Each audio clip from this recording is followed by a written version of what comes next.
नमस्कार, आप देख रहे हैं हकीकत न्यूज और मैं हूं आपके साथ रीना। सेना में हो रहे जवानों के शोषण के विरोध में पूरे देश में लाखों की तादाद में पहुंचे पूर्व सैनिक जंतर मंतर दिल्ली सरकार को दी खुला चेतावनी।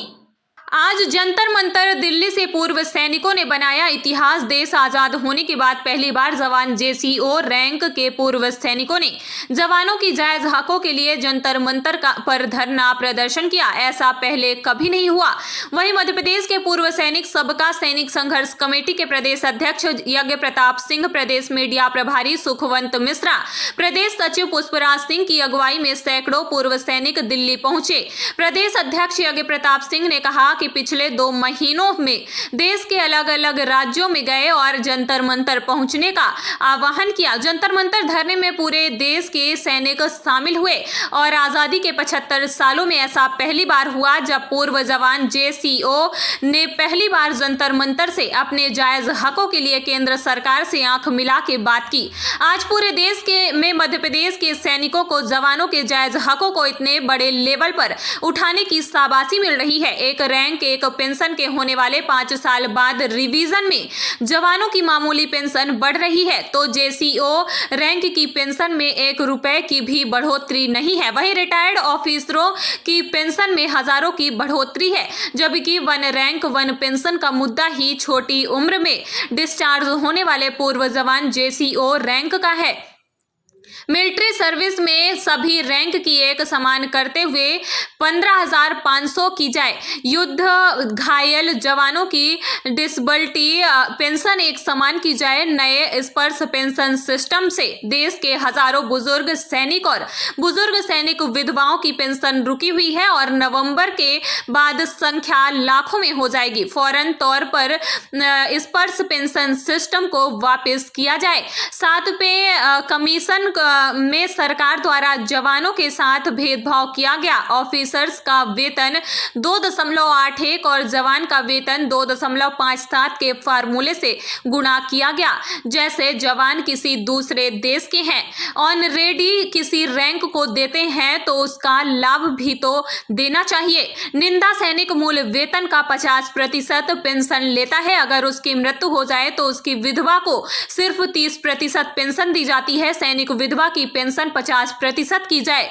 सीएसडी कैंटीन में 97% जवान सामान खरीदते हैं पर आमदनी का 40% से ज्यादा पैसा ऑफिसर्स मेस में दारू और सिगरेट पीने में चला जाता है। इस पैसे का इस्तेमाल पूर्व सैनिकों के बच्चों के लिए पूरे देश में यूनिवर्सिटी और सैनिक परिवार के लिए वेटेरन हॉस्पिटल बनाए जाएं। जवानों को भी हर 8 साल में सीएसडी कैंटीन से गाड़ी मिले। अभी ताउम्र सिर्फ एक गाड़ी सीएसडी से ले सकता है।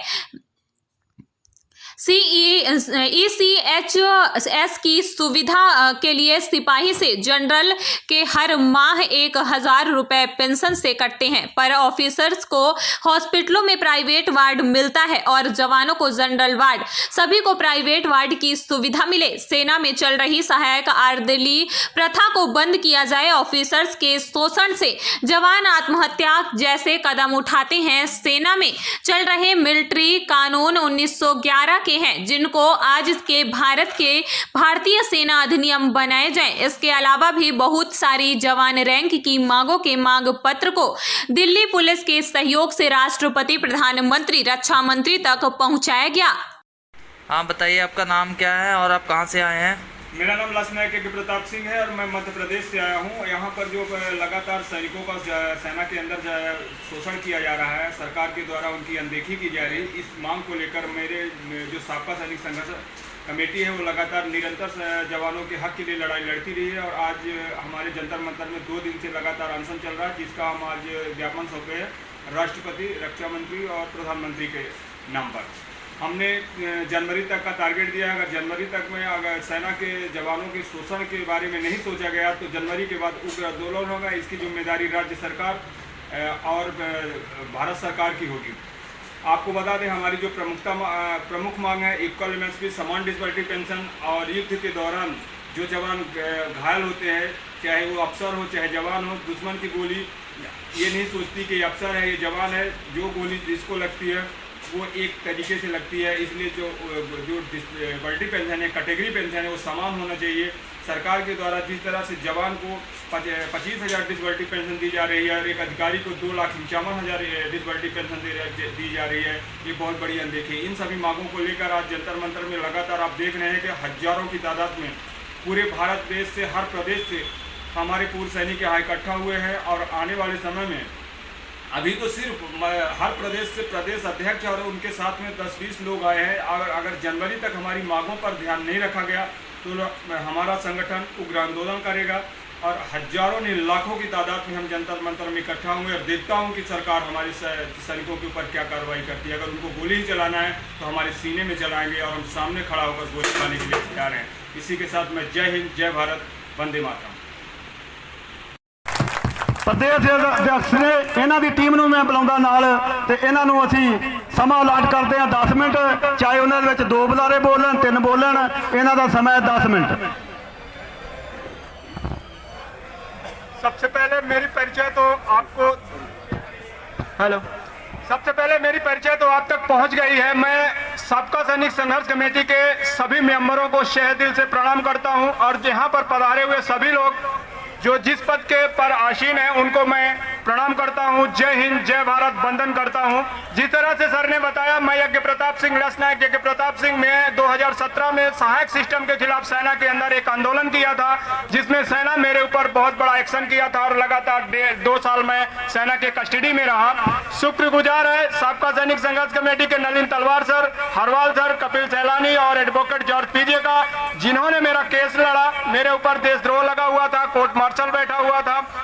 करीबन 9 महीने मेरा कोर्ट मार्शल ट्रायल चला और 9 महीने के बाद डिसीजन ये निकाला गया। नलिन तलवार सर कंटिन्यू हमारे साथ कोर्ट में बैठते थे और उसमें डिसीजन ये निकाला गया कि जो इनके आर्मी के जो पॉइंट थे मेरा कोर्ट मार्शल करने के लिए उपयुक्त नहीं थे, इसलिए उन्होंने मेरा कोर्ट मार्शल नहीं किया। और मैं एक पहला लोता शायद सेना का जवान हूँ कि कोर्ट मार्शल, जिसका जनरल कोर्ट मार्शल बैठा हो और वहां से जीतकर अपने घर गया और आज मैं सारी पेंशन और सभी सुविधाएं ले रहा हूं। ज्यादा समय मैं नहीं लूंगा क्योंकि वक्त बहुत कम है और मैं सबसे जूनियर हूं। सभी को प्रणाम करता हूं। ज्यादा समय न लेते हुए मैं सिर्फ इतना ही कहना चाहता हूं कि एक बार एक राजा राम मोहन राय एक सभा को संबोधित करने जा रहे थे और वहां उन्होंने टाइम दिया कि मैं 28 तारीख को आऊंगा और वो 28 को नहीं पहुंचे। फिर बोला मैं 27 को आऊंगा, 27 को भी नहीं पहुंचे। फिर उन्होंने 26 को वहां पर सभा संबोधित करने पहुंचे। जैसे ही वो मंच पर पहुंचे तो जो 28 का टाइम दिया था वो उस दिन बहुत ज्यादा भीड़ थी, लेकिन 27 को भी भीड़ कम हो गई और जब 26 को पहुंचे तो वहां पर नाम मात्र की भीड़ थी। मंच पर पहुंच रहे उन्होंने एक ही शब्द बोला कि जो 28 को आए थे वो मुझे देखने आए थे, जो 27 को आए थे वो मुझे सुनने आए थे, लेकिन जो 26 को आए हैं वो मुझे समझने आए हैं। मुझे भीड़ की जरूरत नहीं है। ये 5 लोग ही 50,000 का काम करेंगे और एक दिन हमारी एकता ऐसी होगी कि मैं सरकार को भी ला सकता हूं और वही हमारी जरूरत है। हमारे सेना में जवान का शोषण पहले भी होता था, आज भी हो रहा है। उसका रीजन है कि हम आर्थिक तंगी से परेशान होते हैं तो एक घर का लौता जवान, किसान का बेटा सोचता है कि अगर मैं